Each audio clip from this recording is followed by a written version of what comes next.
Here's your warning, here's your disclaimer. Let's get into the video. The other day, I stumbled across a movie titled The Stairs, and after reading the description, I thought to myself, hey, this kind of reminds me of the search and rescue Reddit story from like 10 years ago now, which, if you're not familiar, it was a series of posts made on r slash no sleep where a search and rescue officer working with the US Forest Service detailed all of the odd and supernatural encounters he experienced during his time in the woods. These posts described a host of different supernatural events. One that sticks out in my mind is the guy that just started like backflipping towards the search and rescue officer. The one people tend to remember the most are the staircases that he would sometimes find 30, 40 miles into the forest that seemed to negatively impact anyone that came in contact with them. Even today, you can find subreddits dedicated to posting just creepy pictures of stairs in the forest because of these Reddit posts. So, being a fan of this online urban legend myself, I sat down and watched the movie and I had fun. So, I decided to look into it more afterwards and realized that, yeah, it's directly inspired by this Reddit story. Interesting. So finally, I stumbled upon this forum where people were like posting crazy stairs that they found, like hiking through the woods, and they're like, "Oh my gosh, does anybody know where these stairs came from?" And it just like immediately, I was like, "Oh, that's our catalyst." That was a clip of an interview with director and writer Peter Drago Tiemann where he talks about his inspiration behind the stairs. And while he only refers to it as a forum, I found another interview where he mentions making a Reddit post to ask what horror tropes people were tired of seeing. That tells me two things. One, that he knows what Reddit is, and two, he's active in horror communities. Using careful deduction, I feel like we can safely conclude that yes, this movie is based off of Reddit posts. As you'll see as we make our way through this movie, though, that creepy staircases is the only thing these two acts of fiction have in common. We begin our story in 1997 as we follow a mom and her son Jesse on their way to visit the grandparents, so Jesse and his grandpa Gene can go on a hunting trip together. While Grandpa Gene and Jesse are getting ready, we get some exposition from Grandma and Mom. Mom lets us know that she's a single mom who works two jobs, who loves her kids and never stops with a gentle hand. And Jesse's getting bullied in school, and there's nothing that the school is doing about it. Grandma and Mom wave off Grandpa and Jesse. But almost as soon as they get in the car, Grandpa starts snatching the lunch that Grandma made for Jesse, because Grandpa's on a diet, so he can't have like bacon and shit. So he just immediately just grips this kid's food. Anyways, Grandpa and Jesse are hunting invisible bucks that we will never get to see. Jesse ends up successfully shooting a buck, so now we get to see Grandpa and Jesse track it through the forest, which means we also get to learn about tracking. Oh, yeah. Hey, see this leaf? This leaf has more blood on it. See there how frothy it is? Yeah. That means you got him in the lung. It seems like this to make me feel like one or both of the writers are experienced hunters and just wanted to throw in their little bits of information throughout this movie. It's fun, I get to learn a little bit, so I don't really mind. Anyways, Jesse keeps stopping to eat his food so his grandpa doesn't just rip it from him again. And Grandpa Gene is just too entranced in tracking this buck down that he doesn't even realize that Jesse stopped and isn't behind him anymore. Jesse starts to hear chittering in the brush and ends up discovering a creature that we don't get to see quite yet. The creature takes off, so Jesse chases after it, leaving his gun and his bag behind for his grandpa to find. Sure as hell thought I taught you better than that. Jesse finds the titular staircase of this film, this absolutely insane practical set that they had to build in the forest. Like, this is a real staircase that they shoved out in the middle of the woods. Wow. It's really cool. Jesse starts climbing all over it, which, if you're familiar with the search and rescue story, your first thought is, oh fuck, you should not do that. And he ends up following this animal's noises behind the staircase where we see a red door. We see a creature reach out its arms and grab him, leading Jesse to scream, alerting Grandpa of his location. Grandpa Gene takes off looking for him and also stumbles across the staircase. Even though we saw Jesse getting pulled away in the previous scene, he's now cartoonishly clinging to the edge of the staircase before getting ripped away once again as Grandpa Gene approaches. We see Grams fire some shots into the area behind the staircase before diving in himself. At this point, we don't know what's behind the staircase at all. So Grandpa Gene and Jesse are gone. What happens to them doesn't matter right now. We're skipping ahead 20 years. We meet a pair of brothers, Nick and Josh, as they pull over to like a rest stop, coffee shop type deal. So Nick can take a piss and Josh can get some coffee. The porta potty that Nick uses is called the Poopy Palace, and that's not a real company. I looked it up to make sure they created that just for this film. Josh and the shopkeeper exchange exposition. We learn from Josh that him and Nick are going to meet some friends up in the forest, and they're going to go on a 30-mile hike over 5 days, while the shopkeeper tells us to be careful because tonight's a blood moon, and people in this area tend to go missing on blood moons. This spooks Nick, but Josh kind of brushes it off. And it's really kind of cool. In this scene, you can see on the left side a host of different missing persons flyers. I really enjoy how they kept it kind of subtle just in the background. That way, it's a kind of a fun, like, little Easter egg for the audience to know. Out there.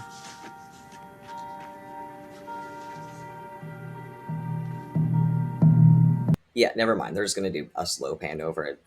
I'll go fuck myself. It's okay. Also, I love how none of these missing persons posters are for Jesse or his grandpa. Like, just absolutely fuck those guys, I guess. Josh and Nick meet up at the trailhead with their friend Rebecca, who I'm assuming they've known since childhood, and her new girlfriend Jordan. And this is their first time meeting Jordan. Anyways, we're just waiting on Chuck, and Nick gets a little bit nervous and starts to try to tell him something when we get to meet the best character of this entire movie and one of my favorite characters of all time.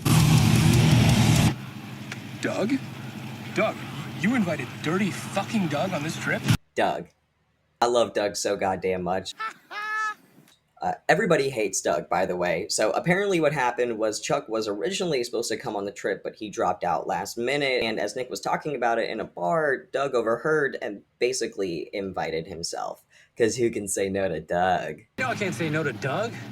What's the fuck? I don't know if this is on purpose, but Doug and Nick, they're a little gay throughout this film. Just a little bit, but it's there. They begin their hike. Everyone grabs their stuff, and they all look pretty well prepared for this, except for Nick, who was wearing goddamn jeans and looks like he can barely carry the pack that he has on him. It only takes about 5 minutes for Nick to be on the brink of collapse, so the group goes through his bag to see why it's so heavy, to see if there's anything they can take out to lighten his load, since he didn't follow any of the goddamn precautions they set. They open up his pack, and I shit you not, the only things he has inside are like 4 pairs of jeans and 10 cans of chili. Dude, what is wrong with you? Holy shit. What? He also stole his brother's pocket knife. So Josh takes that back, but they're all like, you're gonna have to leave some of this shit behind. Like, you're not taking all these cans of chili and all this dumb shit. And Nick's like, no, I need my fucking chili. I swear to God, it's all I brought to eat. Why, dude? What is wrong with you? So Doug, being the absolutely amazing guy he is, offers to take a handful of chili cans for Nick so he doesn't have to leave all of them behind. Thanks, Doug. Go fuck yourself. God, I love Doug. They get moving again and come across a giant, like, stick hut in the middle of the woods, which they all have for a few minutes before carrying on. Rebecca has to stop to tie her shoe, so the rest of the group keep walking on without her for some reason. So she's all alone in the woods and starts getting pranked by some type of demon ghost lady with sharp teeth. Disoriented and scared, Rebecca runs through the woods and ends up back at the stick hut to find the same demon lady that was just yelling in her face, standing inside of there so she can scream in Rebecca's face a second time. She runs away screaming, eventually catching up to the group, who are making their way back to her because they heard her freaking out. Again, don't know why you left her in the first place. She tries to explain what she experienced, but no one's really taking her seriously. What do you mean? What lady? She walked right through I here. didn't see any lady. She hot? Thank you, Doug. They give her some water and gaslight her for a little bit, and then Nick's like, Okay, cool. So we're all good now, right? no, dude, clearly not. However, they're interrupted because Doug starts screaming, so they all take off to look for him now. They follow his trail of clothes and supplies to a lake, and he's just taking a little dip. Before anyone else can get in, though, he pops up in the sweetest little Speedo to reveal that he's covered in leeches. On you. Ah! Ah! What the fuck? Get it off! Get it off! Ah! Stand still. Yeah. Wait. Just let me check something. Look that way.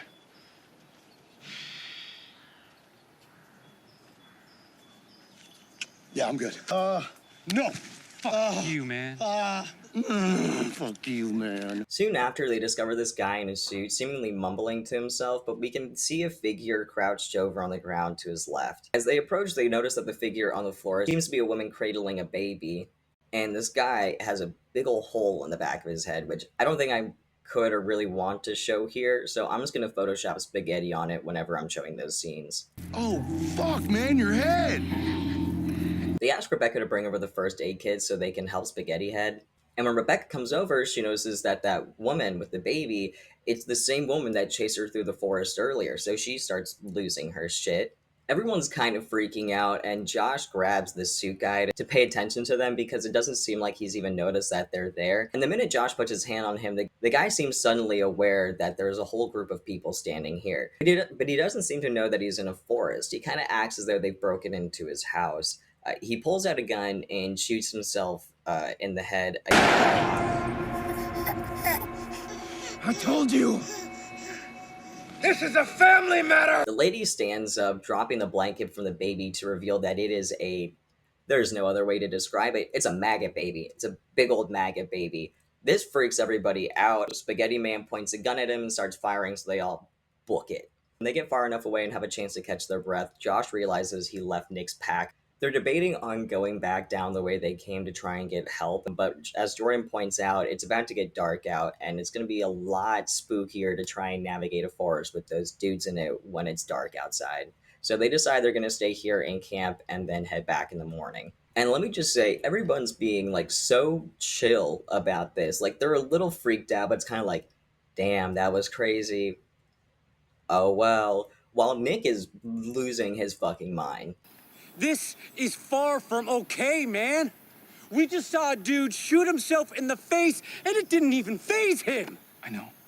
I mean, what the fuck? Nick almost takes off by himself to go get help and is given a nice old gorgeous bear hug from our baby boy Doug. And Josh decides to say the stupidest thing he could have said. Take a breath. Nick, calm down. Okay, you're getting worked up over nothing. Yeah. Nope. What the fuck did you just say to me?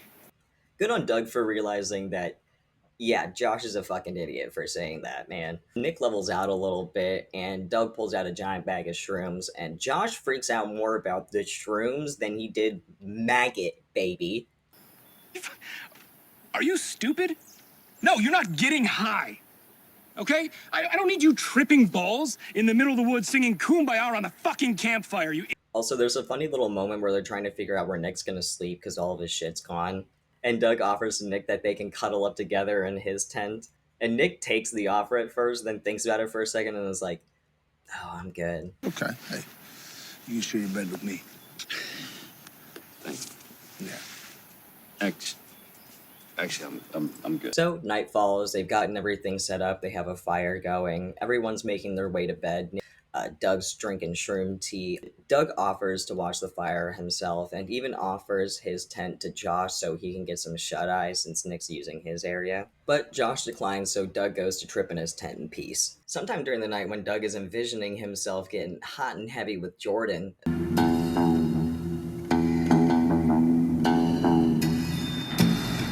he gets dragged out of his tent, still hallucinating as we shift in between the reality of the situation and this fantasy that's going on inside of his head. Eventually, fantasy and reality collide, and Jordan fades away to reveal the reality of this eyeless monster that begins eviscerating Doug. But he's gonna be fine, right? He's dead. Yeah, there goes the best character of the movie. I don't even want to fucking do this video anymore. They hear Doug scream, which wakes them up, and they decide to go out into the forest to look for him. However, instead of finding Doug, they find the stairs, the same ones from the beginning of the movie. And Josh thinks these things are just so fucking cool. Immediately starts climbing up and down this bitch. He's also making comments about just how cool it is, how interesting it is that, you know, someone somehow brought these materials in the woods to build this thing, how they even get power out here. It's just insane. This place is just so crazy cool. And it kind of feels like the writers and the directors saying, hey, do you see how much effort we took into making this thing? Please appreciate how much effort this took. It was a lot. Everyone's freaking the fuck out that Josh is climbing on this thing. They want him to get down right away, but he's just having a giddy old time. Eventually, they do convince him to come down, but on his way down the stairs, he hears Jesse and Grandpa Gene from behind the staircase. For some reason, Josh thinks it's Doug I mean, it's gotta be done. Josh busts down the door and ends up falling into this like factory of sorts. Nick goes down to help him back up because he got a little hurt. But as Nick reaches Josh, they once again hear voices from deeper in this factory. So they decide that they're going to go check it out. And what do they discover? But Jesse, this same age he was when he went missing. Before they get any real details from him, they hear a growl in the distance, which spooks Jesse off. So they chase after him to go find him. And there's this scene where all of the wide shots, you can see Jesse hiding in the corner. And it made me feel like I was watching Dora the Explorer. I'm like, there he is! There he is! I see him! He's right there! So they find Jesse and notice the host of animal-like noises coming from around them. Jesse calls them the Hunters and then asks if they know how to get out of here. According to him, the door always changes positions. So they start trying to make their way back out of this factory. Which, if you haven't figured out by now, it's basically like a pocket dimension of monsters. I forgot to mention, but Grandpa Gene's gone. Almost immediately before Nick and Josh found him, he got separated from Grandpa in what he calls the darkness. They don't usually go into the darkness. It's kind of assumed that it's kind of like gateways or like portals to different areas. And so Nick leads them out, and right as they're about to reach the staircase, Jesse starts vibrating and staring at this creature in the distance instead of fucking running, leading to all three of them getting jump scared. And having to hightail it back to the door. They let Jesse go up first, Nick follows short behind, and Josh stands and stops at the bottom of the stairs because, hold on, he can't hear it anymore. So, obviously, it must be gone. Yeah, he was wrong. Attacked immediately, they have to go, Josh is dead. The door slams behind Nick and he breaks down sobbing in what's actually a really good emotional moment. This scene definitely took me by surprise. I was not expecting the range of emotion that we got at this part. Jordan, Rebecca, and Jesse are already gone. There's a big theme in this movie, I feel like, of people just leaving other people behind. I mean, like, oh, fuck, we forgot. They backtrack to try to find Nick, who has fallen into this bone mud pit. It's like a feeding pit for these creatures that we've seen so far. And this is another Dora the Explorer moment, in my opinion, because as Nick is sitting there, we can clearly see our baby boy Doug dead behind him. It's heartbreaking that they made me stare at him for this long before anyone in the film acknowledges that he's there. They come across an abandoned RV in the woods. They decide to use a shelter. Everybody gets in safely except for Rebecca, who's grabbed by her head and lifted up, and we just get a blood waterfall. We get another well-done emotional scene where Nick gives a little bit of a speech about his brother and everything that he means to him and just how hard it is knowing that he'll never get to pay him back for everything that he's done for him. But as they're just kind of trying to wait out the creatures outside, they finally decide to ask this kid his name, Jesse, as we know. And Nick kind of perks up. He asks him a few more questions before realizing, holy shit, he grew up with this kid. He remembers when he and his grandpa went missing, and Jesse remembers growing up with him. Also, this kid is just basically an exposition machine. He tells us everything we need to know about these creatures, which he calls grub daddies. Grub daddies are blind, and they focus mainly on smell and hearing to track their prey, and they're always hunting because they got kids to feed. So Nick tries to come up with a plan. They search through the RV for any weapons they can find, and luckily discover a shotgun and 4 shells, something that Jesse says won't be enough, but they figured they have to at least try. And who's gonna trust the kid who's been missing for 20 years and hasn't aged a day? He doesn't know shit. Nick tells Jesse to start banging this window on the other side of the RV, while Nick opens up the main door and throws a pan in the other direction. The idea is to distract the grub daddy over to the window and then distract him over to the pan on the floor. And once he's fiddling around with those pots and pans on the ground, which he does, he's just kicking him around like a kid a little bit, Jordan will take the chance to shoot him and hopefully take him out. And the plan goes off without a hitch for the most part, up until they realize that the shots really aren't doing anything, and Jordan is... Yeah, she's dead now too. Well, not quite yet. We can still hear her crying and screaming for help in the background. It's a little bit extra pep in Nick's step as he once again searches his RV for anything he can use, finding a propane tank and some flares. He opens up the propane tank and throws it out. Once again, the grub daddy starts fiddling with it. So Nick lights a flare, we get this amazing line.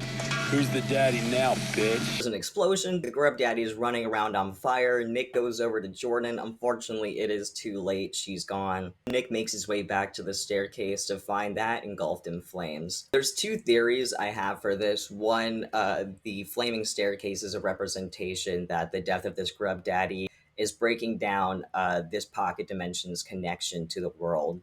Or the second funnier option is that this Grub Daddy just ran right into the staircase on fire, not thinking about it, accidentally setting the entire thing ablaze. So with the creature defeated, Nick and Jesse escape. We cut to the next morning where we see a host of different forensics and police personnel making their way categorizing what I can only assume an absolutely gigantic crime scene through miles and miles of forest. And we find out from Doc from Z Nation, was not expecting to see him here. Anyways, we find out from him that they didn't find the staircase. They did find a pile of ash, no monsters, no nothing like that, but they did find the eviscerated bodies of the group, everyone except for Josh. So this means that not only did Josh bring back a kid that's, again, been missing for 20 years and hasn't aged a single day, he also decided to flat out tell the police everything that happened. Everything from Maggot Baby to Flaming Staircase, you know? And they're barely batting an eye. They're like, whatever, no monsters, this guy's crazy. Whatever, it's not important.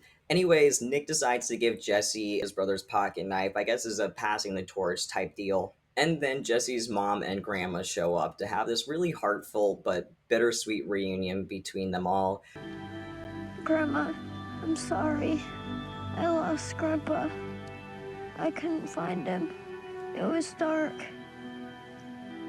Nick, who's been watching this heartfelt reunion, is pulled away by some cops who have some more questions for him. They're kind of treating him like a suspect, which I don't understand, with him being like the only adult survivor of a massacre who's covered in the victim's blood, who spun this entire tale about monsters and staircases and demons and ghouls and goblins and all these things. I have no idea why they would think he did anything wrong. But apparently they didn't, because the movie ends not with Nick in jail, but with Nick and Jesse going fishing together. What you using as bait? Grubs? And the movie ends. So that was the stairs, but hold on, I'm not quite done talking about it just yet. For a little bit more background information into this film, the writer and director Peter Drago Tiemann was a stunt coordinator for 20 years, and his co-writer Jason L. Lowe has spent his film career working in stunts and special effects as well. So as far as I can tell, this is both of their first times as writers for a movie. And it's also Tiemann's directorial debut. I feel like their history in stunts and special effects shines through, from everything from the well-crafted gore to flaming Grub Daddy. It's very clear that this is a craft they have spent a lot of time practicing and perfecting. But I feel like it's also important to note that Tiemann didn't want to make an action movie. He wanted a chance to show audiences that he could do more than just a stunt-filled flick, so we opted for a more character-oriented story, something I feel does shine through. At the end of the day, I really enjoyed this take of an online urban legend. I'm glad it wasn't just like a rip of the original story. It's very clear that the only thing that he really wanted to take and work off of was these mysterious staircases and built the rest of his story around that pre-existing idea. All in all, this movie was a blast. I highly recommend it. And thanks so much for joining me today and letting me talk about it. Hope you have a good one. Thanks for having me. Bye.